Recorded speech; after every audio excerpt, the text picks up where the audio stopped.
When the tall black man in tattered clothes entered the Silver Crest Hotel, security couldn't remove him fast enough. "This hotel belongs to me," he said without emotion, eyes fixed on a legacy stolen decades ago. They mocked him, threw him into the rain, warned him never to return. But Elijah Carter had survived worse than ridicule: 15 years in prison on fabricated charges, 30 years on streets that weren't meant to be his home. What the Cavanaugh dynasty never understood: his patience wasn't weakness, it was a weapon.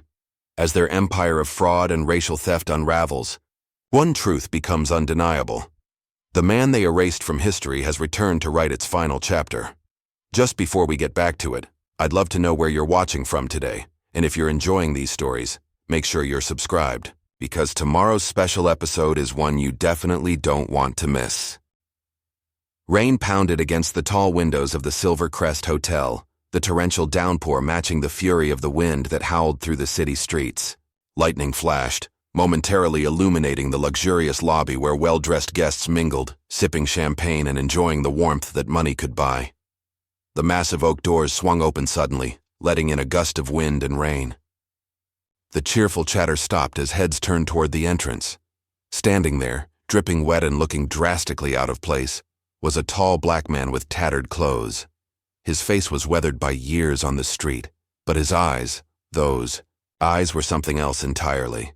They carried a piercing intensity that seemed to cut through the superficial glamour of the hotel. The security guard stationed by the door immediately tensed, hand moving to his radio. The guests nearest the entrance stepped back, some wrinkling their noses in disgust, others whispering behind manicured hands. It was as if someone had opened a door to another world, one they preferred to pretend didn't exist in their city. The homeless man didn't seem bothered by their reactions. He walked forward with surprising dignity, his worn boots leaving wet footprints on the marble floor. An old burlap sack hung over his shoulder, its contents hidden but clearly precious to him by the way he gripped it. "Excuse me," called out the front desk clerk, a young white woman with perfectly styled blonde hair. "Sir, you can't be in here." Her voice was tight with forced politeness. The man continued walking, his eyes scanning the lobby as if looking for something or someone. The hotel manager, Mr. Langley, emerged from his office at the commotion.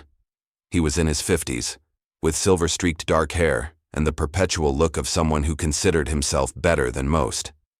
His tailored suit projected authority as he strode across the lobby. "Is there a problem here?" Langley asked, though his tone made it clear he already knew the answer. The homeless man turned to face him. "No problem," he said, his voice unexpectedly deep and clear. "I'm just here to claim what's mine." Langley's eyebrows shot up. "I beg your pardon." "This hotel," the man said simply. "It belongs to me." There was a beat of silence before Langley burst into laughter. Several guests joined in, their tittering spreading across the lobby like wildfire. "Well, that's certainly a new approach," Langley said, amusement dripping from his words. "Usually the homeless just ask for spare change, not the entire building." The man didn't flinch. His gaze remained steady on Langley's face, unwavering despite the mockery. "Call security," Langley said to the clerk, who quickly picked up the phone. Within moments, a burly security guard named Bradley appeared. He was tall, with broad shoulders and a military-style haircut. His uniform stretched tight across his chest. "What seems to be the issue, Mr. Langley?" Bradley asked, eyeing the homeless man with obvious contempt. "This gentleman," Langley said, with exaggerated courtesy, "believes he owns the Silver Crest. Would you kindly show him out?" Bradley stepped forward, grabbing the man's arm. "Come on, old-timer. We don't do handouts here." The homeless man didn't resist, but he didn't move either. Instead, he slowly reached into his worn sack, causing Bradley to tense. But rather than a weapon, the man pulled out an aged yellow document, the edges frayed and delicate with time. "Check your records," the man said calmly, holding out the paper. "My name is Elijah Carter.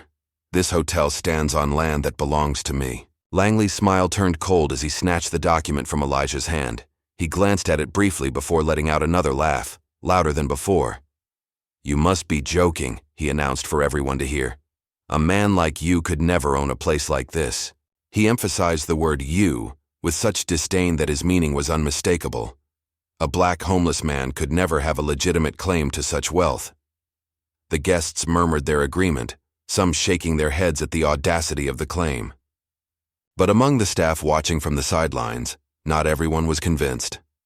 Amanda Williams, a young black woman who worked as a receptionist, observed the scene with growing unease.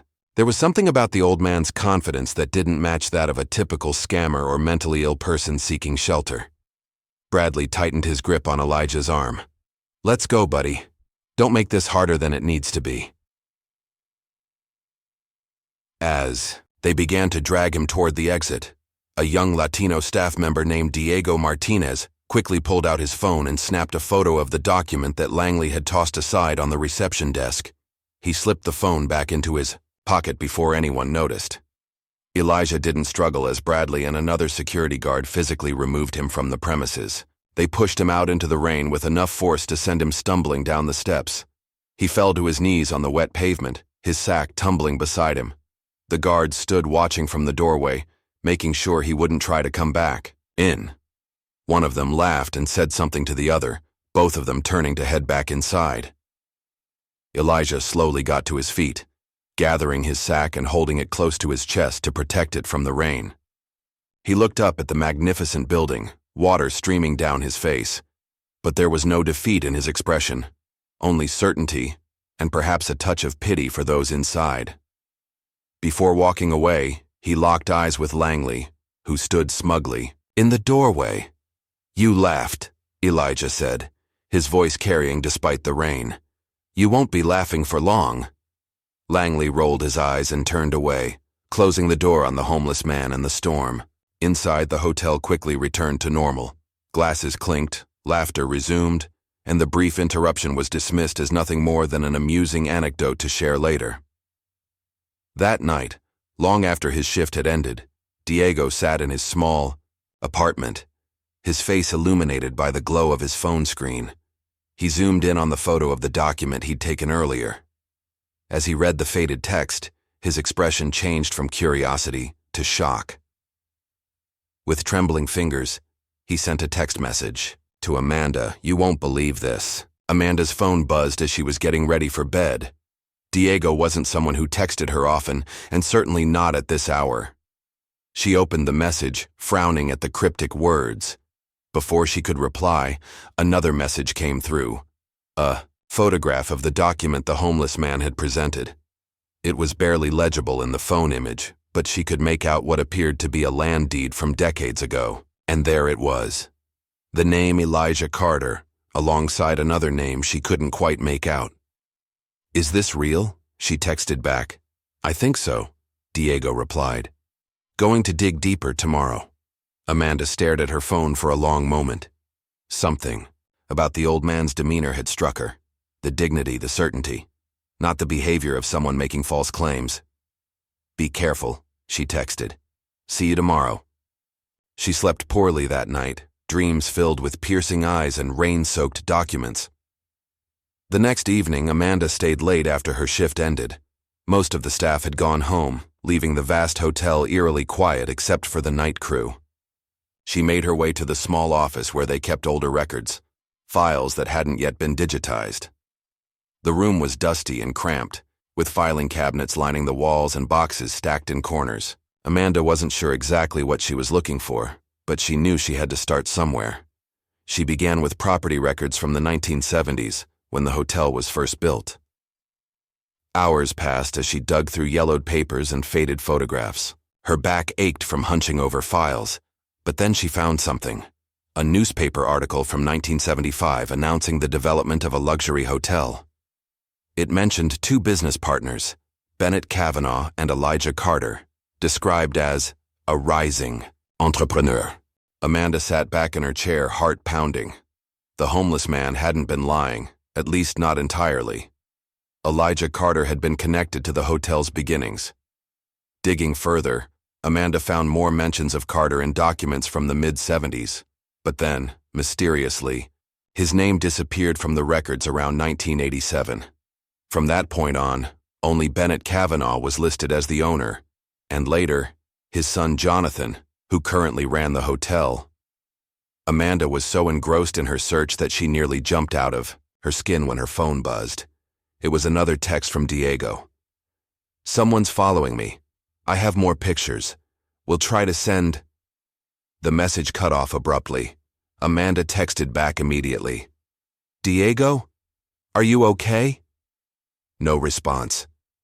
She tried calling, but the call went straight to voicemail. A chill ran down her spine that had nothing to do with the office's aggressive air conditioning. Amanda gathered the most important documents she'd found, making quick copies on the ancient copier in the corner. She slipped them into her bag and left the records room, locking it behind her. The next morning, Amanda arrived for her shift early, hoping to catch Diego before work started. But he wasn't at his usual station. When she asked another staff member about him, the woman just shrugged. He didn't show up. Manager's pissed. Said if he doesn't call in, he's fired. A knot formed in Amanda's stomach. She tried Diego's phone. Again, still straight to voicemail. During her lunch break, Amanda made a decision. She took a taxi to Diego's apartment building, a modest complex on the other side of town. She knocked on his door repeatedly, but there was no answer. A neighbor poked his head out of an adjacent apartment. "You looking for the guy in 3B? Haven't seen him since yesterday." "Did you notice anything unusual?" Amanda asked. "Anyone hanging around who didn't belong?" The neighbor thought for a moment. "Now that you mention it, there was a black SUV parked outside most of yesterday. Not from around here." Amanda thanked him and left, the knot in her stomach tightening. When she returned to the hotel, she went straight to her station at the reception desk, trying to act normal despite her racing thoughts. As she settled in, she bumped her knee against the underside of the desk and felt something stuck there. Glancing around to make sure no one was watching, she reached under the desk and found a small folded note taped to the bottom. She peeled it off and discreetly opened it under the counter. Written in neat block letters were the words, "Some things are meant to stay buried." Amanda's hands trembled as she quickly refolded the note and slipped it into her pocket. Someone knew she was looking into Elijah Carter's claims, and that someone was watching her. Throughout her shift, Amanda couldn't shake the feeling of being observed. Each time the lobby doors opened, she flinched, half expecting to see men in suits coming for her.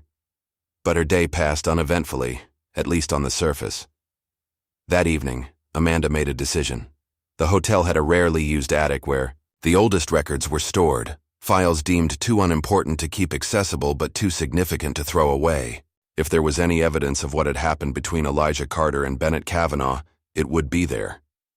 The attic was accessed through a narrow staircase in the service area of the hotel. Amanda waited until most of the staff had left before making her move. She took the service elevator to the top floor, then slipped into the stairwell that led to the attic. The space was dark and musty, illuminated only by a single bulb hanging from the ceiling. Amanda pulled out her phone and turned on the flashlight. Function, sweeping it across rows of shelves and boxes. Everything was coated in a thick layer of dust. Clearly, no one had been up here in years. She started with the boxes labeled 1980s, figuring that would be the period when Elijah Carter vanished from the records. Most contained mundane operational documents, budget reports, employee records, maintenance logs. But in a box labeled Legal Affairs 1985-1989, Amanda found what she was looking for. It was a property deed from 1976, showing both Elijah Carter and Bennett Cavanaugh as co-owners of the land where the Silver Crest now stood. Unlike the records downstairs, this document hadn't been altered. Elijah Carter's name was still there, plain as day. Amanda's hands shook as she used her phone to take photos of the deed. This was proof that the homeless man's claims had merit. But proof of what, exactly? What had happened to make Elijah Carter disappear from later records? As Amanda was about to put the document back, the work phone in her pocket rang, startling her so badly she nearly dropped it. The caller ID showed the hotel's main number. Cautiously, she answered. "Hello?" "Walk away," said a deep voice she didn't recognize. "You don't want to end up like Diego." The line went dead. Amanda stood frozen in the attic, heart hammering against her ribs. The threat couldn't have been clearer. She quickly gathered the documents she'd found, took photos of anything that seemed relevant, and hurried back to the stairwell. As she descended the stairs, she nearly collided with James Wilson, the head of security. He was a tall, imposing man with a permanently stern expression. "Working late, Amanda?" he asked, his tone casual but his eyes sharp. "Just finishing up some filing," she lied, clutching her bag tightly. James nodded slowly. "Be careful in those old stairwells. Easy to have an accident when no one's around." The implied threat made Amanda's blood run cold, but she maintained her composure. "I'll be careful. Good night, James." She walked away, feeling his eyes boring into her back. What Amanda didn't know was that her activities had already been reported to Jonathan Cavanaugh, the current owner of the Silver Crest and son of Bennett Cavanaugh. In his penthouse office, at the top of the hotel, Jonathan sat behind a desk of polished mahogany, listening as James described Amanda's suspicious behavior. "She's digging," James concluded, "and she's been in contact with Diego before he decided to leave town." Jonathan Cavanaugh was in his 40s, with the same silver-streaked dark hair his father had once had. His face might have been handsome, if not for the coldness in his eyes. "Make sure she doesn't get too curious," Jonathan said, swirling the bourbon in his glass. "We can't afford complications right now, not with the anniversary gala coming up." "Understood, sir," James replied. "And the homeless man?" Jonathan's expression darkened. "Find him. Find out what he knows, who he's talked to. Then make sure he's no longer a problem." James nodded and left the office, leaving Jonathan alone with his thoughts. He opened a drawer in his desk and pulled out an old photograph, a picture of his father standing in front of the Silver Crest on its opening day. Bennett Cavanaugh stood proud and alone, as if the hotel had always been his and his alone. Jonathan slipped the photo back into the drawer. Whatever had happened in the past would stay buried. He would make sure of it. Meanwhile, Amanda had made a decision. She needed to find Elijah Carter before Cavanaugh's men did. Using the photo of the deed and some basic internet searches, she had pieced together a rough history of the man who claimed to own the Silver Crest. Elijah Carter had indeed been a businessman in the 1970s, with investments in several properties around the city. Then, in 1987, he had seemingly vanished from public life. There were no recent records of him anywhere, no address, no social security benefits, nothing to indicate what had happened to him after his disappearance from the hotel's records. Amanda started with the obvious places: homeless shelters, soup kitchens, community centers that served the unhoused population. Most turned up nothing, but at a small church that offered meals on weekends, an elderly volunteer remembered Elijah. "Tall fellow, keeps to himself, carries an old sack?" "Yes, he comes by sometimes, but never stays long. Proud man, that one." "Do you know where I might find him?" Amanda asked. The volunteer hesitated, eyeing Amanda suspiciously. "Why are you looking for him? He in some kind of trouble?" "No," Amanda assured her. "Actually, I think he might have been wronged a long time ago. I want to help him." The volunteer studied Amanda's face, then nodded slowly. "There's an alleyway near the old Marshall building. He sometimes stays there. But be careful. He doesn't trust easily." Amanda thanked her and left, hope mixing with apprehension in her chest. Night was falling as she made her way to the location the volunteer had mentioned. The streets grew quieter and less welcoming as she walked, the gleaming skyscrapers of downtown giving way to neglected buildings and empty lots. The alleyway was narrow and dimly lit, wedged between an abandoned warehouse and a pawn shop with bars on its windows. Amanda hesitated at the entrance, suddenly aware of how vulnerable she was. "You found the truth, didn't you?" The voice came from the shadows, causing Amanda to start. She peered into the darkness and saw a figure seated on a makeshift bed of cardboard and blankets. As her eyes adjusted, she recognized Elijah Carter. Up close, without the rain and the chaos of the hotel lobby, she could see the intelligence in his eyes, the dignity in his posture despite his circumstances. This was not a man broken by life, but one who had endured and waited. "Mr. Carter?" Amanda said, stepping closer. My name is Amanda Williams. I work at the Silver Crest. I remember you, Elijah said. You were watching, not laughing like the others. Amanda nodded, unsure how to proceed. I found some documents about you and Bennett Cavanaugh, about the hotel. Elijah's expression didn't change, but something flickered in his eyes. A sudden alertness, like a predator sensing prey. Then you know I wasn't lying, he said. I know your name was on the original deed, Amanda replied. What I don't know is what happened after. Elijah gestured to the space beside him. Sit, if you want to hear the story. It's not a short one. Amanda hesitated only briefly before sitting down on the edge of the cardboard. Around them, the city hummed with distant traffic and muffled voices. Above, between the tall buildings, a few stars managed to shine through the urban glow. I've been waiting a long time to tell someone who would listen, Elijah said, his deep voice barely above a whisper. A very long time. And as night settled fully over the city, Elijah Carter began to tell Amanda Williams the story of how he had lost everything, and why, after all these years, he had come back to reclaim it. Little did they know, they were being watched from the shadows. A figure stood at the far end of the alley, phone to ear, reporting their location to Jonathan Cavanaugh. The alleyway remained silent except for the distant hum of traffic and the occasional siren wailing in the night. A single streetlight at the entrance cast long shadows, its bulb flickering as if struggling to stay alive. Amanda sat beside Elijah, waiting as he gathered his thoughts. His weathered hands rested on the worn burlap sack in his lap, the same one he'd carried into the hotel. I wasn't always like this, Elijah began, his deep voice steady despite the cold. In the 70s, I had everything a man could want. A beautiful wife, a daughter in college, and a growing business. Amanda listened intently as Elijah's eyes seemed to look back through time, seeing a different world. I started with nothing, he continued. My father was a janitor. My mother cleaned houses. But they believed in education.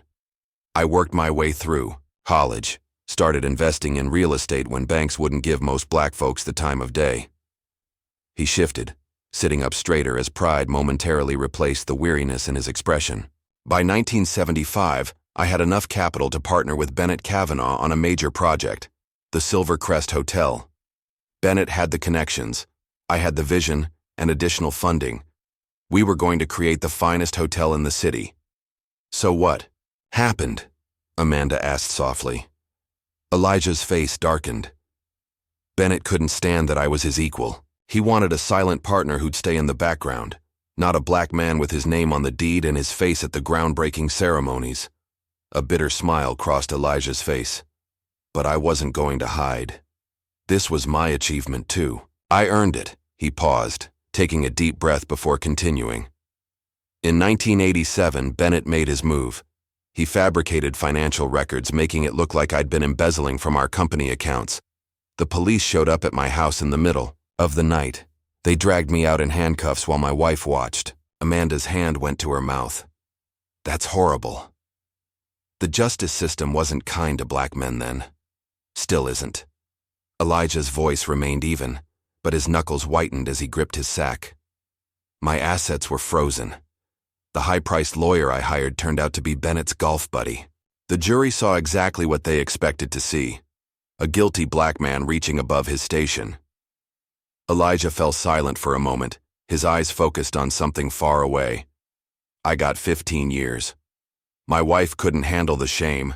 She moved away, changed her name. My daughter, his voice finally cracked. She believed I was guilty for years. By the time I got out, Bennett had erased me from every record. The hotel, our other properties, everything was in his name alone. But you kept the deed, Amanda said, nodding toward his sack. The original, yes. My wife had hidden it before she left. It was the only thing waiting for me when I got out in 2002. Elijah carefully opened his sack and pulled out the same yellowed document he'd shown at the hotel. This is my proof. This and other evidence I've gathered over the years. What kind of evidence? Elijah started to answer but suddenly tensed, his head turning sharply toward the entrance of the alley. Someone's watching us, he whispered. Amanda turned to look, but saw only shadows. "We need to move," Elijah said, already gathering his few possessions. "They found us." "Who's found us?" Amanda asked, but Elijah was already standing, guiding her deeper into the alley. "Cavanaugh's men. They've been following me for days. Now they're following you too." They slipped through a narrow gap between buildings, emerging onto a quieter street. Elijah moved with surprising speed and agility for a man his age, leading Amanda through a maze of back streets. "Where are we going?" she asked, struggling to keep up. "Somewhere safe," was all he said. After 20 minutes of navigating the urban labyrinth, they arrived at an abandoned community center. Elijah produced a key and unlocked a side door. "How do you have a key to this place?" Amanda asked as they entered. "I used to fund this center back in the day," Elijah replied, his voice tinged with pride and sorrow. "They closed it down years ago, but they never changed the locks." Inside, the building was dusty but intact. Elijah led her to a small office in the back, where a camping lantern provided dim light. "We'll be safe here for a while," he said, setting down his sack. "I've never brought anyone here before." Amanda's phone buzzed in her pocket. She pulled it out to see a text from an unknown number. "Your friend Diego says hello from Mexico. Quit while you're ahead." Her blood ran cold. "They're threatening me now," she said, showing Elijah the message. "They're getting desperate," Elijah said grimly. "That means we're onto something they don't want found." "Diego didn't go to Mexico," Amanda said. "Something happened to him, just like they're threatening will happen to me." Elijah nodded solemnly. "Bennett Cavanaugh's son is just like his father, willing to do anything to protect what they stole." "I should go home, get some things if we're hiding out," Amanda said. Elijah looked troubled. "It might not be safe. I'll be quick. They don't know I've met with you yet." She stood up, straightening her shoulders. "I need to get my laptop and some changes of clothes if we're going to figure this out." Reluctantly, Elijah agreed. "Be careful, and if anything seems wrong, don't go inside. Just come back here." Amanda took a taxi to her apartment building, constantly checking to make sure she wasn't followed. Her street looked normal, her building quiet. Maybe she was being paranoid after all. That sense of security evaporated the moment she opened her apartment door. Every drawer had been pulled out, contents dumped on the floor. Her mattress was slashed, furniture overturned. On the wall above her bed, scrawled in what looked like red marker, were the words, "Walk away." Amanda stood frozen in the doorway, heart pounding. Then, forcing herself to focus, she grabbed a backpack and stuffed it with whatever clothes remained, intact. She grabbed her laptop from its hiding place in a hollowed-out book on her shelf, thankfully overlooked by the intruders, and fled. Back at the community center, Elijah listened grimly as Amanda described what she'd found. "Jonathan Cavanaugh is getting worried," he said. "He knows we're close to exposing him." He reached into his sack and pulled out a small notebook. "This is why." "What is it?" Amanda asked, taking the notebook. "For years after I got out of prison, I lived on the streets watching the Silver Crest from a distance. I saw things, shady meetings, bribes changing hands. I wrote everything down, waiting for the right moment." Amanda flipped through the notebook, filled with dates, times, and detailed observations written in neat, precise handwriting. "This isn't enough on its own," Elijah admitted. "But combined with the deed and other evidence I've gathered, it starts to build a case." "What other evidence?" Amanda asked. Before Elijah could answer, they heard the sound of vehicles pulling up outside. "They've found us," Elijah said, quickly returning the notebook to his sack. "We need to go. Now."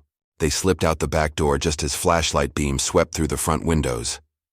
In the distance, Amanda could make out a black SUV, the same one described by Diego's neighbor. "This way," Elijah whispered, leading her behind the building, toward a chain-link fence.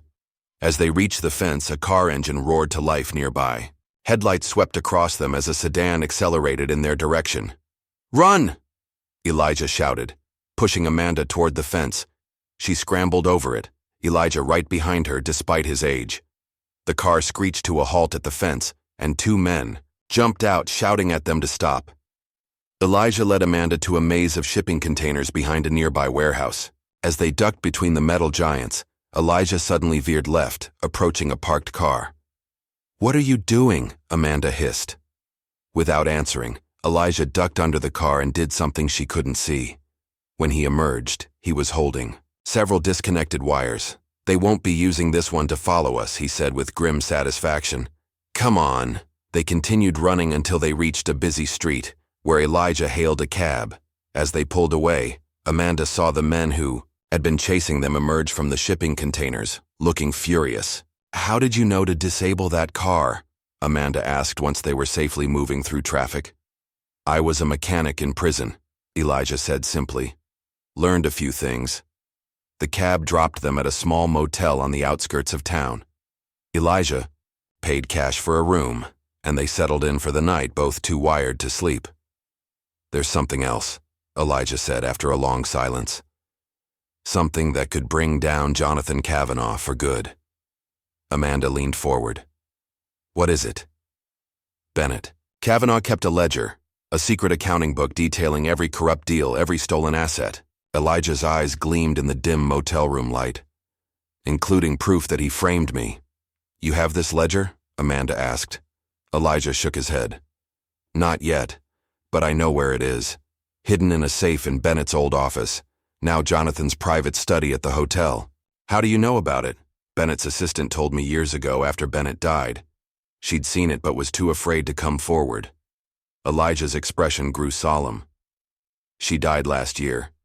Cancer. Made me promise to finish what she started, exposing the truth." Amanda took a deep breath. "So we need to get into Jonathan Cavanaugh's private office and find a ledger that might not even exist anymore." "That's right," Elijah said, a hint of a smile on his weathered face. "Think you're up for it?" Despite everything, the dangers, the threats, her ransacked apartment, Amanda found herself nodding. "Yes, I am." Outside their motel room, a car pulled into the parking lot, its headlights briefly illuminating the window before going dark. Morning light filtered through the cheap motel curtains, waking Amanda from a fitful sleep. She sat up quickly, momentarily disoriented before remembering the events of the previous day. Elijah was already awake, sitting in a chair by the window, watching the parking lot. "The car from last night is gone," he said without turning around. "But they'll be looking for us." Amanda checked her phone. 3 missed calls from the hotel. She was officially late for work. There was also a text from an unfamiliar number. "Footage from lobby shows you talking to the homeless man. Final warning." She showed it to Elijah, who nodded grimly. "We're running out of time." "What's our plan?" Amanda asked, running her fingers through her tangled hair. "We need allies," Elijah said. "People who can help us get to that ledger." Amanda thought for a moment, then opened her laptop. "I might know someone," she said, typing quickly. "Carl Taylor, the night janitor at the hotel.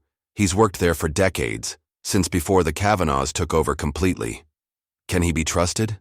Elijah asked. "I think so. He's never seemed to like Langley or the Cavanaughs much, always muttering about how things used to be better." While Amanda contacted Carl, Elijah turned on the small motel television. A local news program was covering a charity gala scheduled at the Silver Crest that evening, hosted by Jonathan Cavanaugh himself. "Every year, he throws this party to celebrate his family's legacy," Elijah said, his voice bitter. "Using my hotel to boost his reputation while I lived on the streets." Amanda looked up from her laptop. "Carl's willing to help us.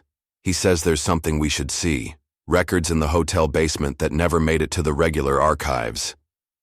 "When can we meet him?" "Tonight during the gala. Everyone will be distracted by the event." Elijah smiled for the first time since Amanda had met him. "Perfect. While Jonathan parades around playing the benevolent businessman, we'll be uncovering the truth about his family."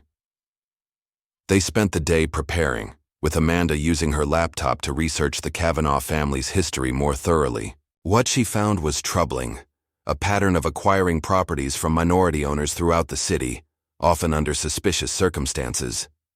The Silver Crest wasn't an isolated incident, she told Elijah. The Cavanaughs have been doing this for generations. As evening approached, they disguised themselves as best they could. Amanda wore a blonde wig she'd purchased from a nearby shop, while Elijah shaved his gray beard and donned a service worker's uniform that Carl had provided. They arrived at the hotel separately, with Amanda entering through a service entrance, where Carl was waiting. The elderly janitor led them through back corridors, carefully avoiding security cameras. "I've worked here for 42 years, Carl said as they descended a rarely used staircase. "Seen 3 generations of Cavanaughs come and go, never trusted any of them." "Did you know Elijah back then?" Amanda asked. Carl nodded. "Everyone knew Mr. Carter. He was a good man, treated the staff with respect, not like Bennett Cavanaugh." He glanced at Elijah. "I never believed what they said about you, sir." Elijah's eyes softened. "Thank you, Carl. That means a lot."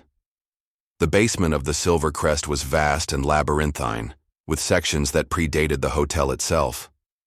Carl led them to an old record room that had been converted to storage, pulling a key from his pocket. "They think I just keep cleaning supplies in here," he said with a wink, unlocking the door. "But I've been collecting things over the years. Things they thought they'd destroyed. Inside, boxes lined the shelves, each labeled meticulously with dates and categories." Carl pointed to one marked 1987, police reports. "That's where I'd start," he said. "I need to get back upstairs before they notice I'm gone. Good luck." After Carl left, Amanda and Elijah quickly opened the box. Inside were copies of police reports related to Elijah's case, but many sections had been redacted with thick black marker. "They were thorough," Elijah muttered, flipping through page after page of censored information. One report, however, caught Amanda's attention. It mentioned a witness who was prepared to testify on Elijah's behalf, stating that the financial records had been falsified. But a handwritten note in the margin stated, "Witness unavailable, relocated out of state." "They silenced your witness," Amanda said. "Just like they tried to silence Diego," Elijah replied, his expression grim. They continued searching until Amanda found something else, a private investigator's report commissioned by Bennett Cavanaugh just before Elijah's arrest. "Look at this," she said, handing it to Elijah. "Bennett was having you followed for months.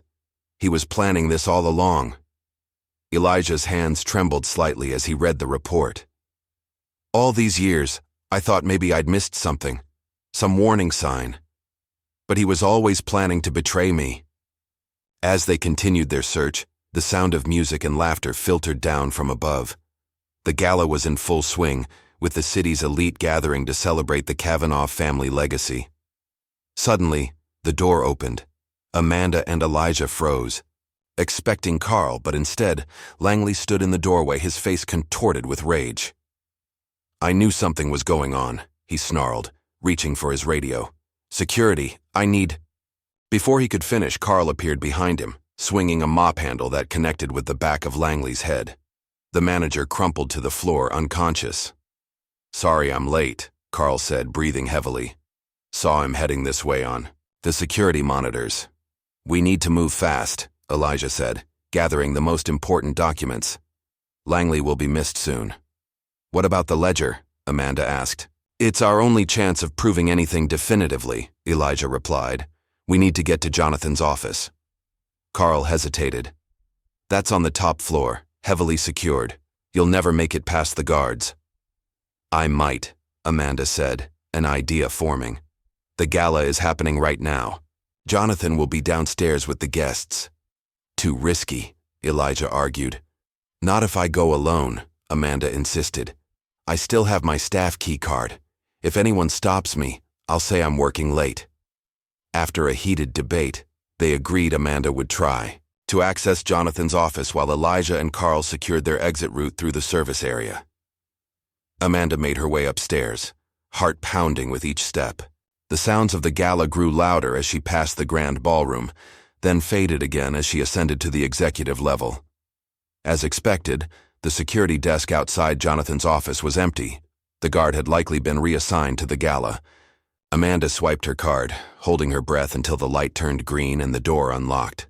Jonathan's office was opulent, with floor-to-ceiling windows overlooking the city. Amanda moved quickly to the large painting behind his desk, the typical place for a wall safe in such offices. Sure enough, moving the painting revealed a modern electronic safe. Of course it has a code, she muttered to herself. She tried several combinations, Jonathan's birthday, the hotel's founding date, all without success. Then she remembered something Carl had mentioned, 3 generations of Cavanaughs. She tried Bennett's birth year, 1940, nothing. Then she tried an earlier date, 1915, the birth year of Bennett's father, the first Cavanaugh to establish the family fortune. The safe beeped and swung open. Inside were documents, cash, and a leather-bound book that looked decades old. Amanda grabbed the book, flipping it open to confirm it was the ledger Elijah had described. Pages of handwritten entries detailed transactions, bribes, and notes, including several explicit mentions of the plot against Elijah Carter. One entry from April 1987 read, "Paid Wilson $15,000 to forge financial records for Carter case, worth every penny to remove him permanently." Amanda quickly took photos of the most damning pages, then tucked the ledger into her bag. As she closed the safe and replaced the painting, the office door opened. Jonathan Cavanaugh stood in the doorway, his expression shifting from surprise to cold fury as he recognized Amanda despite her disguise. "I thought there was a rat in my hotel," he said, stepping inside and closing the door behind him. "What a disappointment that it's you, Amanda." Amanda backed away, clutching her bag. "I know what your father did to Elijah Carter," she said, trying to keep her voice steady.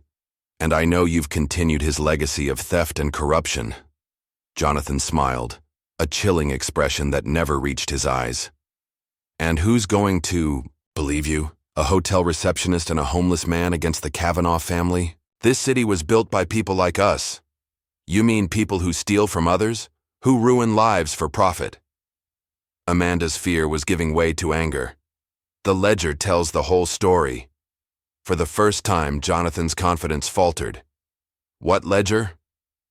"Your father's secret accounting book. The one that details how he framed Elijah Carter, how he bribed officials, how he built this hotel on lies." Jonathan lunged forward, reaching for her bag. Amanda dodged, but he grabbed her arm, twisting it painfully.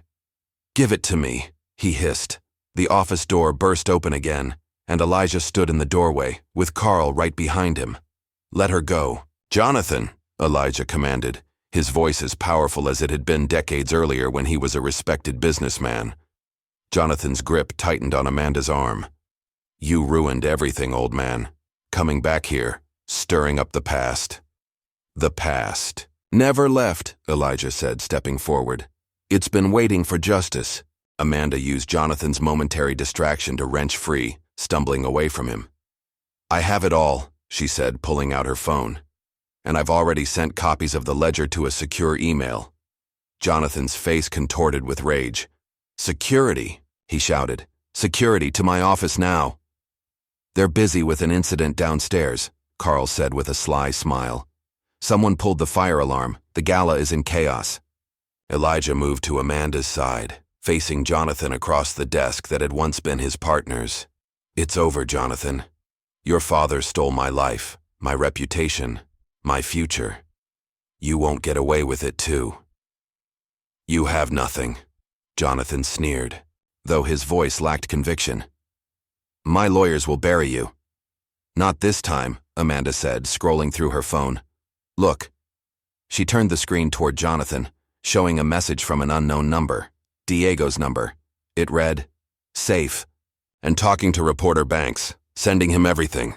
Jonathan's face paled. Frank Banks was a notorious investigative journalist who had been trying to find dirt on the Cavanaugh family for years. "Diego's alive?" Amanda asked, hope in her voice. "And talking to the press," Elijah added, a triumphant gleam in his eye. "You thought you could bury the truth forever, but you were wrong." The sound of approaching footsteps signaled security was finally responding to Jonathan's call. Elijah grabbed Amanda's arm. "We need to go. Now!" They hurried from the office, with Carl leading them down a service corridor. Behind them, they could hear Jonathan shouting orders to find them, to stop them at any cost. They had the ledger. They had the evidence. But they were still in danger. As they burst through a side exit into the cool night air, Amanda's phone buzzed with another message from Diego. "Meet at the dock warehouse. Banks is waiting." They hailed a taxi, constantly checking to ensure they weren't followed.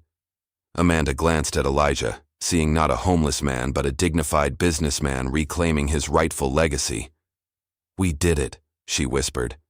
"We found the proof." Elijah's eyes were fixed on the hotel as it receded in the distance, its illuminated sign glowing against the night sky. "Not yet," he said quietly, "but we're close. Closer than I've been in 30 years. Behind them, lights flashed as police cars pulled up to the Silver Crest. The final showdown was just beginning. The taxi sped through the nighttime streets, weaving through late-night traffic as Amanda kept glancing nervously out the rear window. Beside her, Elijah sat still as stone, the ledger clutched tightly in his weathered hands. Carl had gone his separate way, promising to meet them later. "Too dangerous for all of us to travel together," he'd insisted. Amanda's phone buzzed again. She looked down, expecting another message from Diego. Instead, what she saw made her blood run cold. An unknown number had sent a photo, a blurry image of a man tied to a chair in what looked like a warehouse. Though his face was partially obscured, she recognized Diego immediately. Below the image was a simple message.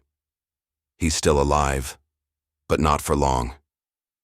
"Elijah," she whispered, showing him the phone.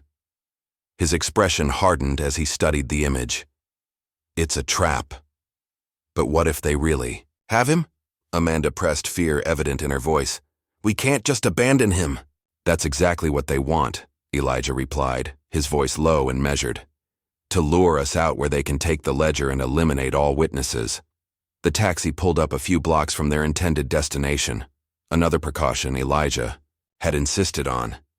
As they paid and stepped out into the cold night air, Amanda couldn't shake the image of Diego from her mind. "Something doesn't add up," she said as they walked, keeping to the shadows between streetlights. If that last text really came from Diego, how could they also be holding him? Elijah nodded grimly. "Someone's lying. Question is, which message is the trap?" Amanda stopped suddenly, a realization hitting her. "We need to know who leaked our location at the hotel. How did Jonathan know to come up to his office while I was there?" "Good question," Elijah conceded. "We trusted Carl, but—" "I'm not sure it was Carl," Amanda said, pulling out her phone and quickly navigating through files. "Before everything went crazy, I made a copy of the security footage from today.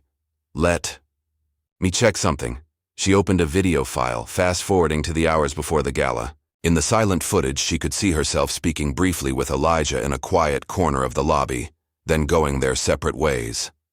Minutes later, Langley appeared in the frame, watching her leave. He pulled out his phone, made a brief call, then smirked. "Langley," Amanda whispered. "He saw us and called Jonathan right away." "That explains why he came down to the basement," Elijah reasoned. "He was already on to us." They resumed walking, now more cautious than ever. The docks loomed ahead, a labyrinth of warehouses and shipping containers, their breath fogged in the cold air as they moved silently between buildings, listening for any sign of pursuit. Amanda's phone rang, startling them both. The screen showed the same unknown number that had sent the photo of Diego. After exchanging a glance with Elijah, she answered but didn't speak. "I don't know what you think you've found," came Jonathan Cavanaugh's smooth, controlled voice. "But I promise you, it won't matter when this is over." "It's already over, Jonathan," Amanda replied, hearing the tremor in her own voice despite her attempt to sound confident. "We have the ledger. We have the evidence. You can't bury the truth anymore." "Truth?" Jonathan laughed coldly. "Truth is whatever the powerful say it is. Always has been, always will be. Ask your friend Diego if you don't believe me. Oh wait, you can't." "If you've heard him, you'll what?" Jonathan interrupted. "Call the police? With what proof? A homeless man's wild claims and some ancient book that could easily be dismissed as a forgery? The Cavanaugh name means something in this city. Yours doesn't. The call ended abruptly, leaving Amanda shaking with rage and fear. Elijah placed a steadying hand on her shoulder. He's desperate, Elijah said. That's good, it means we have him worried. They continued toward the meeting point, a warehouse at the far end of the dock complex. According to Diego's message, this was where they would meet Frank Banks, the investigative journalist. But now, neither was sure if they could trust that message. Meanwhile, in a different warehouse across the dock complex, Diego Martinez struggled against his restraints. Blood trickled from a cut above his eye, but his gaze remained defiant as he stared at his captors. They won't fall for it, he spat at the man looming over him, James Wilson, the head of security from the Silver Crest. They're smarter than you think. Wilson delivered another backhanded slap across Diego's face. Keep telling yourself that, kid. Meanwhile, your friend Amanda is walking right into our trap. Behind him, a burly man with a shaved head checked his watch impatiently. They should have been at the meeting point by now. Maybe they're not coming. They'll come, Wilson assured him. They have nowhere else to go. And when they do... He left the sentence unfinished, patting the gun holstered at his side. Diego's eyes widened in brief panic before he controlled his expression again. You're all just shadows trying to block out the sun, he said, echoing words he'd heard Elijah speak once. You can't stop what's coming, Wilson laughed and turned away. Keep an eye on him, he instructed the other man. I'm going to check in with the boss. Back at the Silver Crest, Jonathan Cavanaugh paced his office, phone pressed to his ear. Dewey-o. Gala continued below, most guests unaware of the drama unfolding. Langley stood nearby, nervously adjusting his tie. No sign of them yet, James reported through the phone. But we have men at all the possible meeting points. They won't escape. They better not, Jonathan hissed. That ledger cannot get out. My father was a fool to keep it all these years. Don't worry, sir. We'll find them, recover the ledger, and tie up all the loose ends permanently. After hanging up, Jonathan turned to Langley. Get back downstairs. Keep the guests happy. If anyone asks, there was a minor kitchen incident, nothing to worry about. Langley nodded and hurried out, leaving Jonathan alone with his thoughts. He walked to the bar and poured himself a generous glass of scotch, downing it in one gulp. Then he opened a desk drawer and removed a small revolver, checking that it was loaded before tucking it into his jacket. Some matters required a personal touch. Amanda and Elijah had reached the perimeter of the warehouse where they were supposed to meet Diego and Frank Banks. No lights were visible inside, and the surrounding area seemed deserted. I don't like this, Elijah murmured, surveying the building. Too quiet. Amanda nodded in agreement. If this is where an investigative journalist is waiting for a major story, there should be some sign of activity. They circled the building, staying in the shadows, looking for any indication that Diego or Banks might be inside. Instead, they spotted two men with earpieces posted at the back entrance, trying to look inconspicuous and failing. Cavanaugh's men, Elijah whispered. Just as I thought, it's a trap. So where's the real Diego? Amanda asked. And is there even a journalist involved at all? Elijah considered for a moment. The photo they sent. Did you notice anything about the background? Amanda pulled out her phone, examining the image more carefully. It's dark, but there's some kind of logo on the wall behind him. Can barely make it out. She zoomed in as much as the blurry image would allow. Looks like Anderson Shipping? There's an abandoned Anderson Shipping warehouse on the north side of the docks, Elijah said. I used to own shares in the company, before everything was taken from me. You think that's where they're holding Diego? Elijah nodded. It would be like Jonathan to use something connected to my past. His father always had a twisted sense of irony. They retreated quietly, making their way toward the north side of the dock complex. The night had grown colder, and few workers were around in this industrial area at such a late hour. The silence was broken only by the distant sound of waves, lapping against the piers and the occasional horn of a boat out on the water. The Anderson Shipping warehouse loomed ahead of them, dark and seemingly abandoned. Unlike the previous building, this one showed no signs of surveillance or guards, which made Amanda even more suspicious. "This feels too easy," she whispered. "They're not expecting us here," Elijah replied. "They think we're heading to their trap." They found a side door with a rusty padlock that Elijah managed to break with a piece of rebar he found nearby. Years on the streets had taught him resourcefulness, if nothing else. The door creaked as they eased it open, both freezing at the sound. When no response came, they slipped inside. The warehouse was cavernous and dark, filled with abandoned shipping crates and forgotten equipment. Their footsteps echoed despite their attempts to move silently. "Diego?" Amanda called softly, her voice still carrying in the empty space. No answer came. They moved deeper into the warehouse, using their phone flashlights to navigate. In the center of the building was a small office with windows overlooking the main floor. Through the dusty glass, Amanda could make out a shape, someone sitting in a chair. "There!" she whispered, pointing. They approached cautiously, Elijah taking the lead. The office door was unlocked, another detail that raised Amanda's suspicions. Inside, Diego sat bound to a chair, head slumped forward. "Diego!" Amanda rushed. To his side, checking for a pulse. "He's alive. Diego, can you hear me?" Diego's eyes fluttered open. When he recognized Amanda, they widened in panic. "It's a trap," he croaked through split lips. "Get out! Now!" Too late. The lights suddenly blazed on, momentarily blinding them. The sound of multiple footsteps surrounded the office as armed men poured in from hidden positions throughout the warehouse. "Well, well," came a familiar voice. "I knew you'd figure it out eventually." Amanda blinked against the harsh light to see Jonathan Cavanaugh standing in the doorway, flanked by James Wilson and several security men. Jonathan held a gun pointed casually in their direction. "The ledger," he demanded, extending his free hand. "Give it to me now, and perhaps I'll only have one of you killed as an example to the others." Elijah stepped forward, placing himself between Jonathan and Amanda.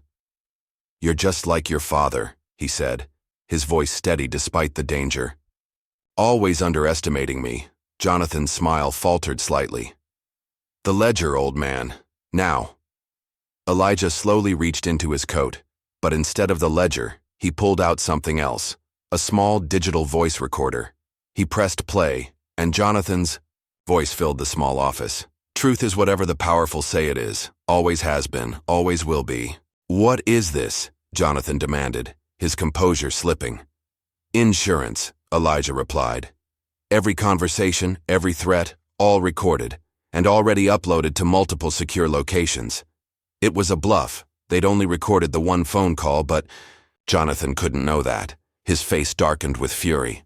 "Kill them," he ordered Wilson. "Kill them all." Wilson raised his gun, aiming first at Elijah. Amanda, acting on pure instinct, threw herself forward, knocking into Wilson just as he fired. The bullet went wide, shattering a window instead. Chaos erupted. Diego, who had been working on his restraints throughout the conversation, broke free and tackled one of the security men. Elijah dove for Jonathan, grappling for the gun. Amanda scrambled behind a desk as more shots rang out. Through the confusion, she saw Elijah and Jonathan struggling for control of the weapon. Despite his age, Elijah was surprisingly strong, fueled by decades of righteous anger. The gun went off. Both men froze. For a terrible moment, Amanda thought Elijah had been shot. Then Jonathan stumbled backward, a red stain spreading across his shoulder. He clutched at the wound, his face a mask of disbelief. The security men hesitated, unsure whether to continue the fight or attend to their boss. That moment of uncertainty was all they needed. "Run!" Elijah shouted, grabbing the ledger from where he'd hidden it in his coat. "Now!" They fled from the office, Diego limping but moving quickly despite his injuries. Behind them, Wilson was shouting orders, trying to reorganize his men while also tending to Jonathan. They burst out of the warehouse into the cold night air, running blindly into the maze of shipping containers and dock equipment. Somewhere behind them, they could hear pursuit, voices calling and footsteps pounding. "This way," Diego gasped, leading them toward a line of trucks parked near the dock entrance. "I have a friend who works here. He'll help us." They reached the trucks just as their pursuers emerged from the warehouse. Wilson spotted them immediately. "There they are!" he shouted, raising his gun. A shot rang out, the bullet pinging off metal near Amanda's head. She ducked instinctively, heart hammering in her chest. "Over here!" called an unfamiliar voice. A man in a dock worker's uniform waved frantically from the cab of a truck, engine already running. "Get in, quick." They climbed aboard as more shots flew around them. The driver, Diego's friend, threw the truck into gear and accelerated away from the docks, tires screeching on the pavement. "Thanks, Eddie," Diego said, collapsing into a seat, his face pale from pain and exhaustion. "Man, when you said you might need a quick getaway, I didn't think you meant from armed gunmen," Eddie replied, eyes wide in the rearview mirror. "What the hell have you gotten into?" "It's a long story," Amanda replied, still catching her breath. "But we have proof of something big, something that could bring down one of the most powerful families in the city." Eddie whistled low. "The Cavanaughs? Damn, you guys don't mess around." "Where can you take us?" Elijah asked, clutching the ledger to his chest. "I know a place," Eddie replied, navigating through side streets to avoid main roads where they might be spotted. "Friend of mine runs a motel outside the city. No questions asked, no IDs required." As the truck sped through the night, Amanda looked back at the receding lights of the city. Somewhere back there, Jonathan Cavanaugh was nursing a gunshot wound and plotting his next move. They had escaped for now, but she knew this was far from over. The real battle was just beginning. Dawn broke over the city, pale light seeping through the thin curtains of the roadside motel where they had taken refuge. Amanda sat at a small table, laptop open before her, the precious ledger beside it. She had been working for hours, scanning pages and assembling evidence, fighting exhaustion with cheap coffee from the vending machine outside. Diego lay on one of the beds, his wounds cleaned and bandaged as best they could manage with a drugstore first aid kit. Eddie had left hours ago, promising to keep an eye on the situation in the city and warn them of any developments. Elijah stood by the window, peering through a gap in the curtains at the nearly empty parking lot. He had barely slept, keeping vigil while Amanda worked.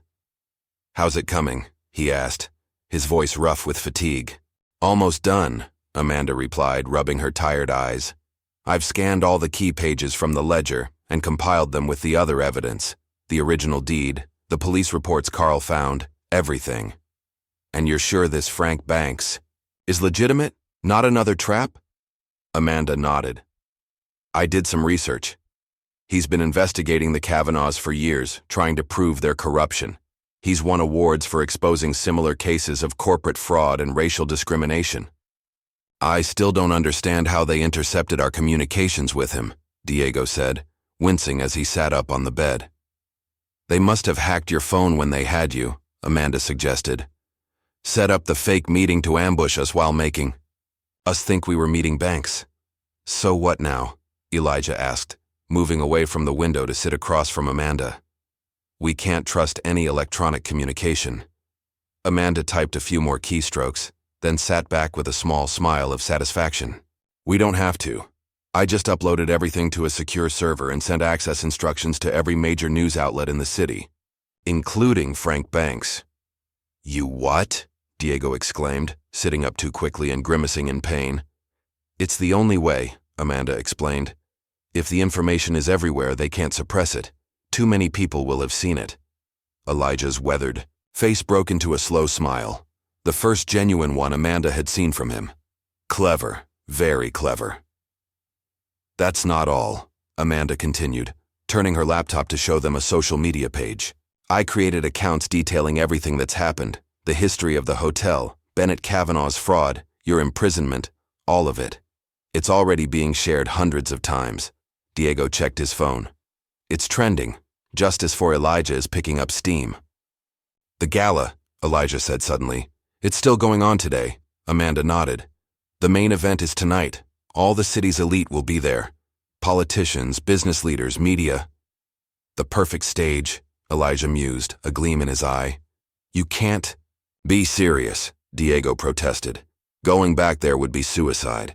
They'll be looking for us everywhere." "Not everywhere," Amanda countered, an idea forming. "The hotel will be packed with guests, staff, and media. We could use that as cover." "It's too dangerous," Diego insisted. "Maybe not," Elijah said slowly. Jonathan was shot.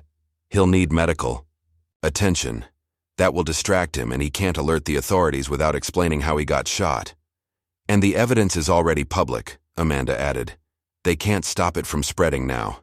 Diego still looked unconvinced, but he was outnumbered. So what's the plan? He finally asked. We need to get inside that gala, Amanda said. Make sure everyone there sees the truth about the Cavanaugh family legacy. They spent the day preparing.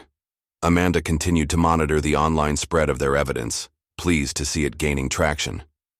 Several journalists, including Frank Banks, had reached out through the secure channel she'd established, asking for more information and verification. Elijah made calls to old contacts, people who had known him before his fall, who might still remember the man he had been. Most numbers were disconnected, most names forgotten. But a few responded, shocked to hear from a man many believed was dead. Martha Reynolds, Elijah said after one such call, his voice thick with emotion. She was my secretary back in the day. She's agreed to help us. Can she be trusted? Diego asked, still wary after their recent betrayal. With my life, Elijah confirmed. She tried to testify in my defense during the trial, but they blocked her. She's been waiting for this day almost as long as I have. By late afternoon, they had cobbled together a plan. Martha would meet them near the hotel with credentials and appropriate clothing. As a respected business consultant now, she had an invitation to the gala and could arrange for additional passes. What about Jonathan? Diego asked. He'll recognize us immediately. Not if we're careful, Amanda replied. And remember, he's injured. He might not even be there. As evening approached, they left the motel and took a series of buses and taxis to avoid being tracked, eventually meeting Martha at a coffee shop 3 blocks from the Silver Crest. Martha Reynolds was in her 70s now, her hair silver and styled elegantly, her posture still ramrod straight. When she saw Elijah, her composed facade cracked briefly, tears welling in her eyes. Elijah, she said, embracing him tightly. All these years, I never stopped believing in you.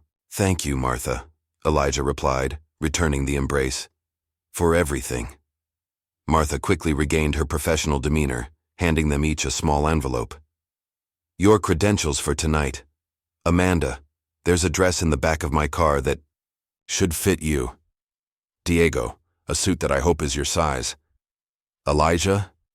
She paused, a smile touching her lips. I saved something special for you. From a garment bag, she withdrew a beautifully tailored tuxedo. It's not exactly the same as the one you wore to the hotel's grand opening in 1976, but close enough. Elijah touched the fabric reverently. Martha, I don't know what to say. Say, you'll finally get justice, she replied firmly. That's all the thanks I need. They changed at Martha's nearby apartment, transforming from fugitives into gala attendees. The effect was startling. Amanda barely recognized herself in the elegant black dress and subtle makeup Martha had provided. Diego looked distinguished, in a well-fitted suit despite his bruises, which Martha had skillfully concealed with makeup. But the most dramatic transformation was Elijah's. Dressed in the tuxedo, his beard trimmed and hair combed back, he no longer resembled the homeless man who had been thrown out of the Silver Crest. He stood tall, dignified, a glimpse of the successful businessman he had once been, and perhaps could be again. Remember, Martha instructed as they prepared to leave. I'll introduce you as business associates from out of town. Amanda, you're my assistant. Diego, you're a potential investor. Elijah. She hesitated. I'll be myself. Elijah said firmly. No more hiding. Martha nodded in understanding. The ledger? Safe, Amanda assured her, patting her clutch bag where she had hidden a flash drive containing all their evidence. And already spreading online. They arrived at the Silver Crest as the gala was in full swing.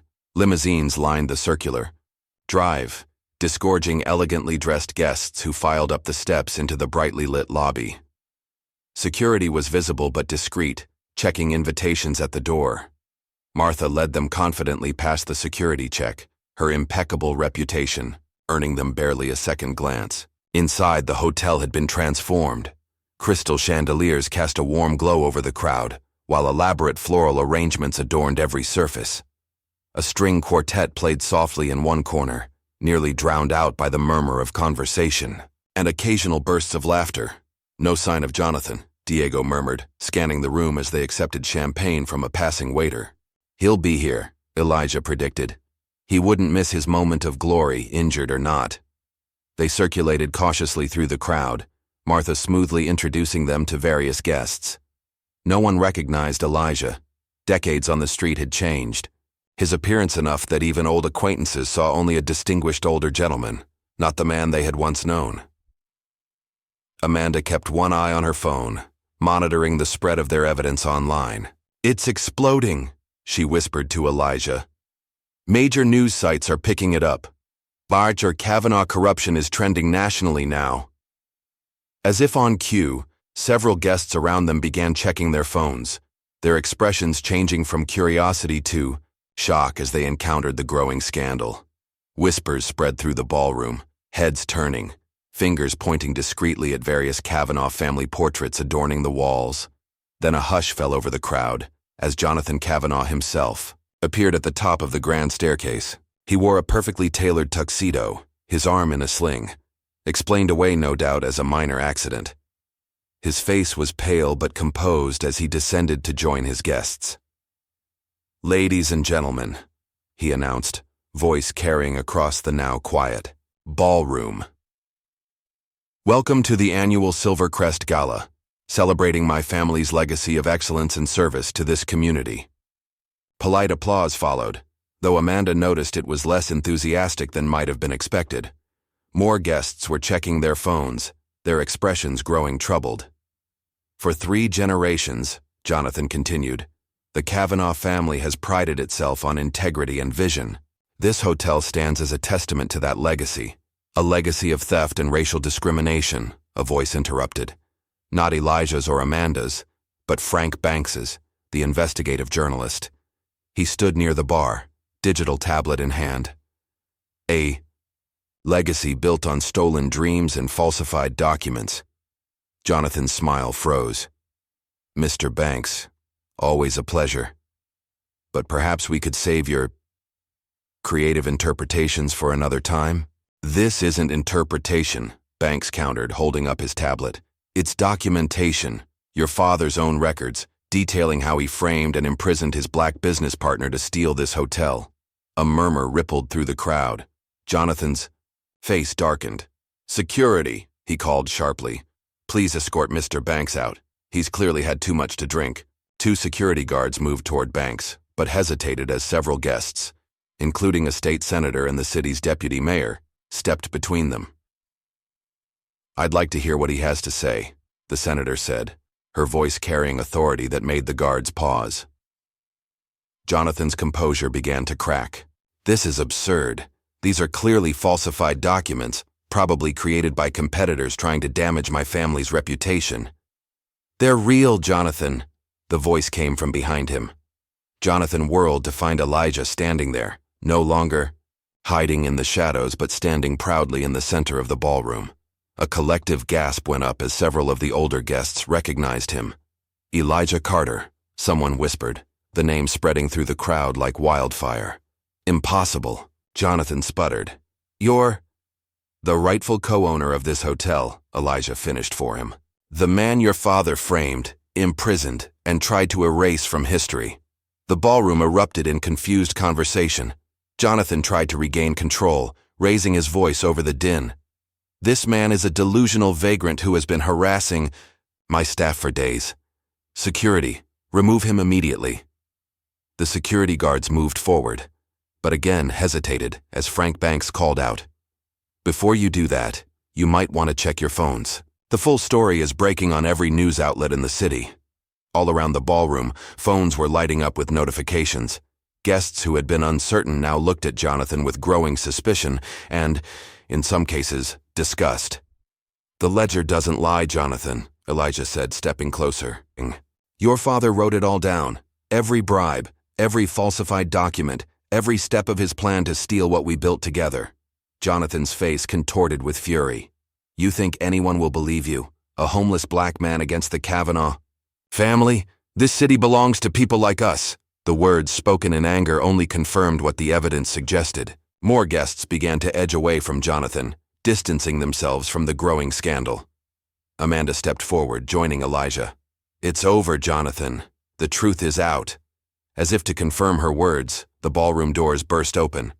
FBI agents, in suits, entered, led by a grim-faced woman who headed straight for Jonathan. Jonathan Cavanaugh, she announced formally.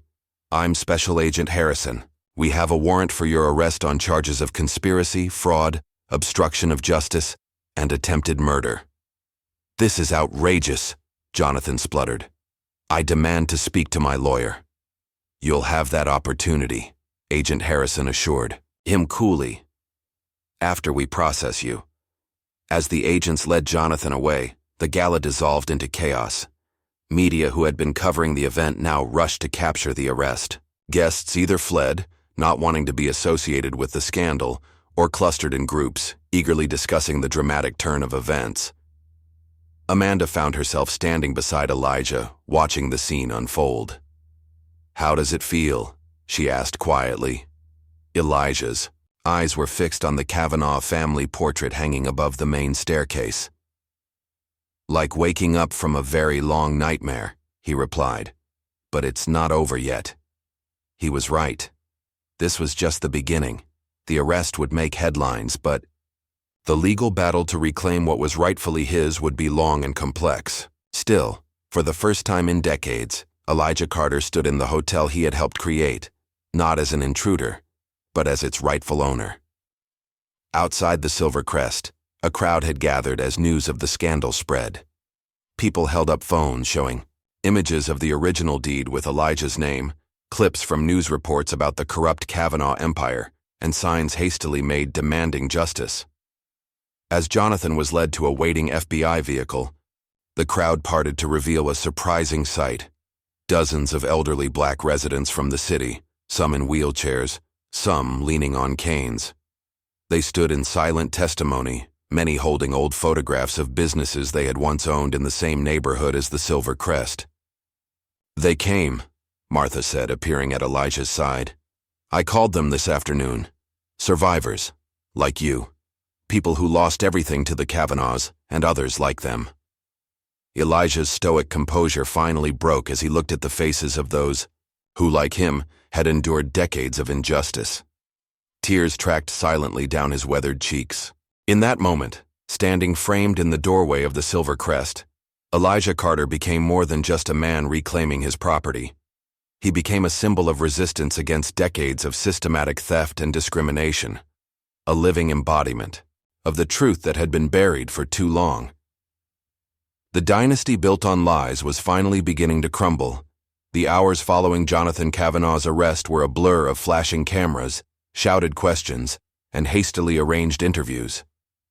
Elijah, Amanda, and Diego had been whisked away by FBI agents to give formal statements, their testimony crucial to building the case against the Cavanaugh empire. Now, well past midnight, they sat in a quiet conference room at the local FBI. Field office exhaustion etched on their faces. You should all get some rest, Special Agent Harrison advised, closing the folder containing their statements. We'll have agents stationed outside your hotel rooms for protection. What about Jonathan? Amanda asked. Is he still in custody? Harrison's expression tightened slightly. His lawyers are already working on bail arrangements. The Cavanaughs still have powerful friends despite tonight's events. So he could be released? Diego asked incredulously. Possibly by morning, Harrison confirmed. But don't worry, he'll be monitored. He's not going anywhere. Elijah, who had been quietly staring at his reflection in the conference room window, finally spoke. You don't know the Cavanaughs like I do. Money and power can make monitoring devices malfunction and records disappear. Harrison didn't argue. In her line of work, she'd seen enough to know Elijah's concerns weren't unfounded. What's our next move? Amanda asked Elijah as they were escorted to a nearby hotel, not the Silver Crest, but a modest establishment where they'd be less conspicuous. We need the ledger analyzed by forensic accountants, Elijah replied. And we need to find others, who might have documentation of the Cavanaugh's corruption. I can help with that, Diego offered. Now that the story's public, people might come forward who were afraid before. Despite the security outside their rooms, none of them slept well. Decades of injustice weren't erased by one night's victory, and they all knew the hardest part still lay ahead. Proving Elijah's claims in court against the formidable legal team the Cavanaughs would undoubtedly assemble. Morning arrived with news they'd feared. Jonathan Cavanaugh had indeed secured bail. His release was the top story on local stations, the cameras capturing his confident stride as he left the courthouse surrounded by expensive suits and practiced smiles. "My family has served this city for generations," he told the press, his injured arm now in a more substantial cast than the previous night's discreet sling. "These baseless accusations are nothing more than an attempt by competitors to tarnish our legacy. The truth will prevail." Amanda shut off the television in disgust. He still believes he can talk his way out of this. "Because he usually can," Elijah replied, tying his shoes. He was dressed in clothes Martha had brought him, simple but dignified attire befitting the businessman he once was, rather than the homeless man he'd been forced to become. The Cavanaughs have been beating the system for decades.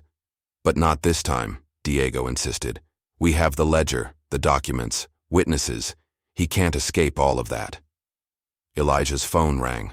Another gift from Martha, who'd insisted he needed to be reachable. Frank Banks was calling. "Elijah," the journalist said without preamble. "Jonathan's on the move. My source says he's called in his security team for some kind of operation. Whatever he's planning, it's happening fast." "Where is he?" Elijah asked, instantly alert. "Headed toward the docks. A private boat's being prepared." Elijah thanked him and hung up, quickly explaining to the others. "He's running, or planning something worse." "We need to tell the FBI," Amanda insisted, already reaching for her phone. "There's no time," Elijah countered. "By the time they mobilize and cut through red tape, Jonathan will be gone. We need to move now." "We can't just confront him ourselves," Diego protested. "The man tried to have us killed last night." "I'm not suggesting a confrontation," Elijah clarified. "Just surveillance. We follow, gather evidence of his escape attempt, and contact authorities when we know exactly where he is." Neither Amanda nor Diego looked convinced, but they recognized the determination in Elijah's eyes. After decades of waiting for justice, he wasn't about to let Jonathan slip away. They left immediately, evading their protective detail with surprising ease. Martha had arranged a car for them, a nondescript sedan that wouldn't attract attention. Diego drove, following Elijah's directions toward the docks where they'd confronted Jonathan the previous night. There, Amanda spotted it first, a sleek black SUV parked near a private marina. That's the same vehicle his security used before. They parked at a distance and continued on foot, keeping to the shadows of shipping containers and maintenance buildings. The morning was gray and overcast, a fine mist hanging in the air, limiting visibility, a blessing for their covert approach. As they drew closer to the marina, they could make out several figures standing beside the SUV. Jonathan was there, gesturing emphatically to James Wilson and two other security men. A sleek yacht was docked nearby, its engines already humming in preparation. "He's definitely running," Diego whispered.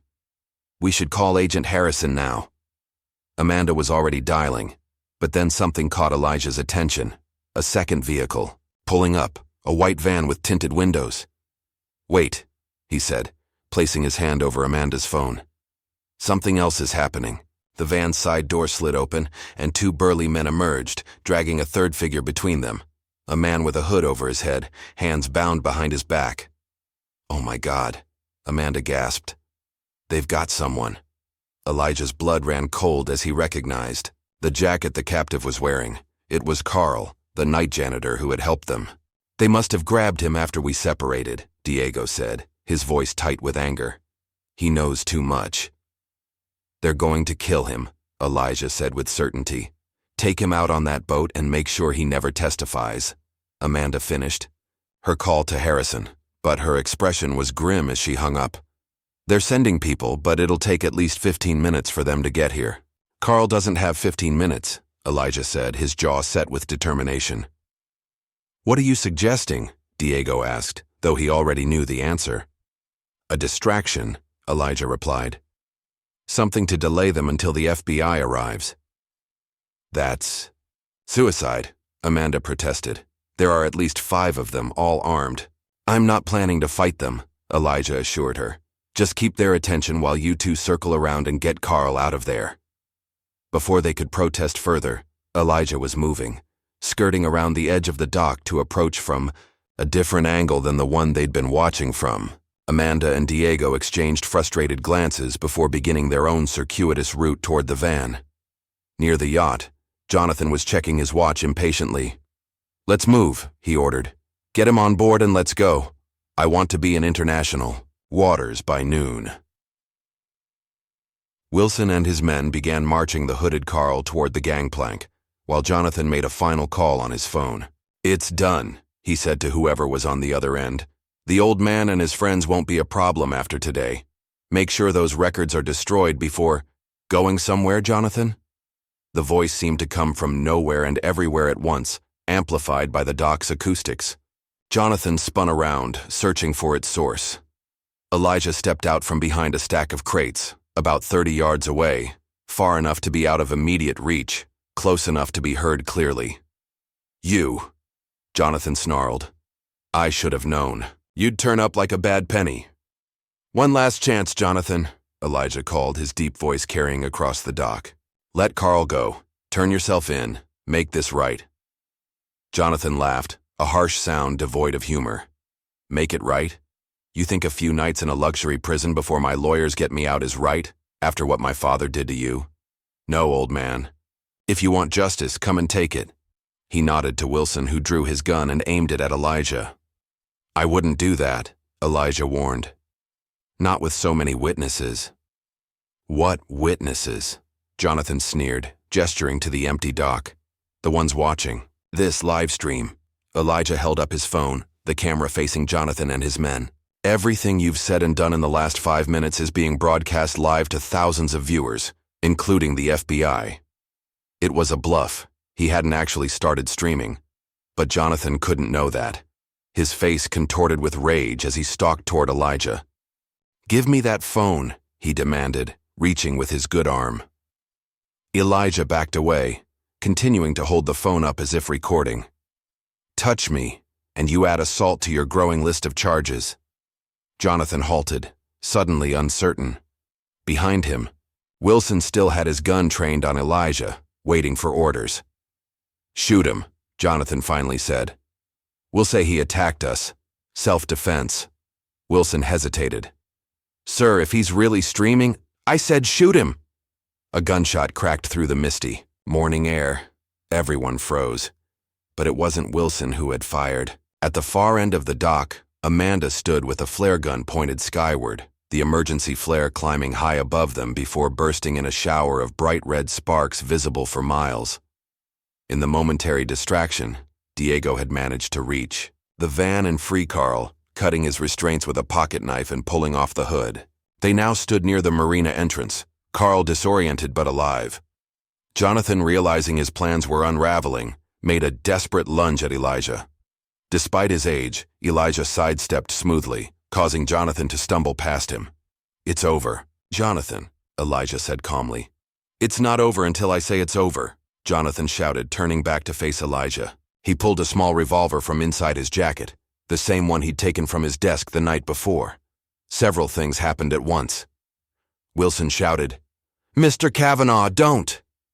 Amanda screamed Elijah's name, and the sound of sirens filled the air as police cars and FBI vehicles swarmed the entrance to the docks, responding to both Amanda's earlier call and the flare that had drawn attention from every emergency service in the vicinity. Jonathan's hand wavered, the gun shifting between Elijah and the approaching authorities. You ruined everything, he hissed at Elijah. It should have been ours. My father earned it. Earned it? Elijah's voice was steady despite the gun pointed at him. Your father stole it, Jonathan. He stole my life. He made it better than you ever could have. Jonathan's control was slipping, his voice rising hysterically. He built an empire on stolen dreams, Elijah replied. And now it's crumbling, just like everything built on lies eventually must. Jonathan's face twisted with rage. He raised the gun, aiming directly at Elijah's heart. A shot rang out. Jonathan staggered backward, a look of shock on his face. But he wasn't hit. One of his own security men, not Wilson, but another, had fired, the bullet striking Jonathan's revolver and knocking it from his hand. "Enough," the security guard said firmly. "I didn't sign up for murder." Before Jonathan could react, FBI agents swarmed the dock, weapons drawn. Agent Harrison led the charge, immediately securing Jonathan while other agents detained Wilson and the remaining security personnel. "Elijah Carter," Harrison called. "Are you all right?" Elijah nodded, the adrenaline of the confrontation finally catching up with him. He felt suddenly tired, not just from the morning's events, but from the weight of decades fighting for this moment. Amanda and Diego rushed to his side, supporting him as his knees threatened to buckle. "You did it," Amanda said, tears in her eyes. "It's really over." Elijah watched as agents led Jonathan away in handcuffs, the fallen hotel magnate still shouting threats and promises of legal retribution. But his words now sounded hollow, the desperate protests of a man who knew his dynasty was finished. "Looks like I own this place after all," Elijah murmured, a hint of his old spirit returning as he met Jonathan's furious gaze one last time. 3 months later, the grand ballroom of the Silver Crest Hotel was packed once again. But this time, the crowd gathered for a very different purpose. The room had been transformed, the ostentatious Cavanaugh family portraits replaced with photographs and newspaper clippings documenting the real history of the hotel and the community it had once displaced. Elijah stood at the podium, looking out over the assembled guests. He wore a tailored suit that fit him perfectly, no longer a costume to help him blend in, but a reflection of his restored status. At 73, he stood straight and proud, the years of homelessness beginning to fade from his appearance, though not from his memory. "Today is not just about the reopening of this hotel under its rightful ownership," he began, his deep voice carrying effortlessly through the room. "It's about acknowledging a history that was deliberately erased and beginning the work of making amends." The courtroom battle had been shorter than anyone expected. Once the FBI began investigating, they'd uncovered far more than just the fraud against Elijah. The Cavanaugh empire was revealed to be built on decades of corruption, bribery, and racial discrimination. Faced with overwhelming evidence, Jonathan had accepted a plea deal that included substantial prison time and the forfeiture of numerous properties, including the Silver Crest. Proving Elijah's ownership had been surprisingly straightforward with the original deed, Bennett Cavanaugh's ledger, and testimony from former employees like Martha Reynolds. The court had awarded him not just ownership of the hotel, but substantial damages for his wrongful imprisonment and the theft of his property. "The journey from that rainy night when I first walked back into this lobby to today has been remarkable," Elijah continued. "But I didn't walk it alone." He gestured to the front row, where Amanda, Diego, and Carl sat alongside Martha Reynolds and Frank Banks. All had played crucial roles, not just in exposing the truth, but in helping Elijah navigate the complex legal and business challenges of reclaiming his legacy. "Some of you have asked why I wanted this hotel back," Elijah said, his gaze sweeping across the room. "After all, I could have taken the settlement money and lived comfortably anywhere. Why fight for a building that was the symbol of so much pain?" The room grew quiet, everyone leaning forward slightly to hear his answer. "Because this was never just about a building," Elijah explained. "It was about the principle that no one should be able to steal another person's dream and get away with it. It was about showing that justice, though delayed, can still come. And most importantly, it was about creating something meaningful from the ashes of that injustice."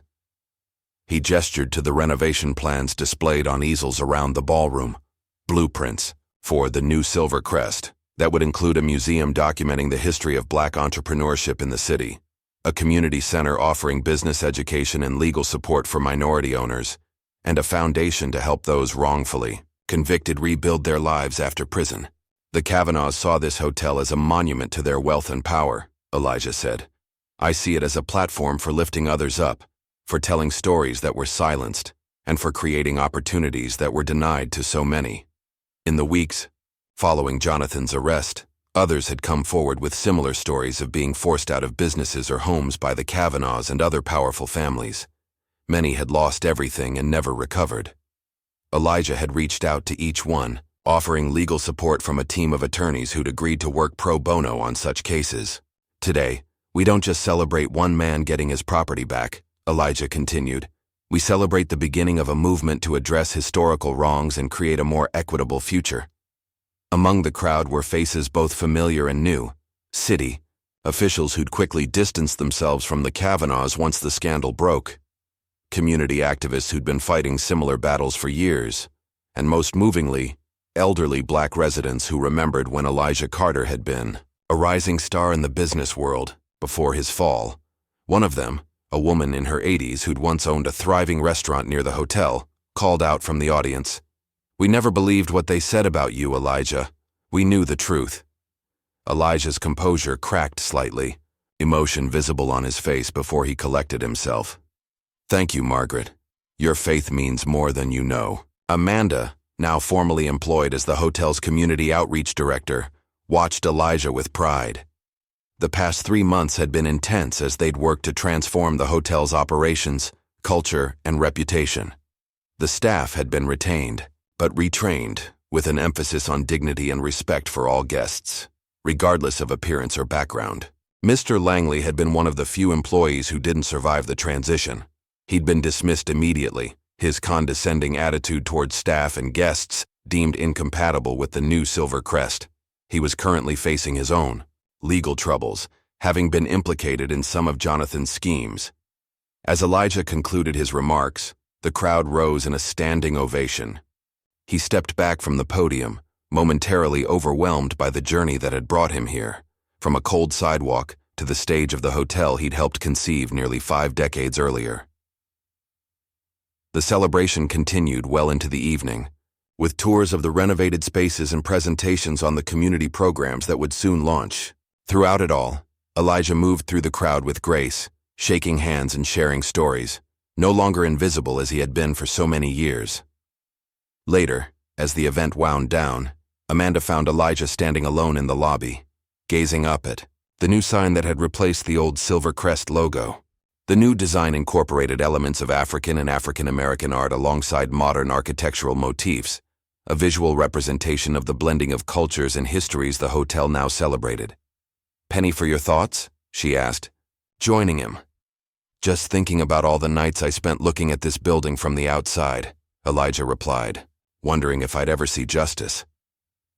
"And now you're on the inside, changing it for the better."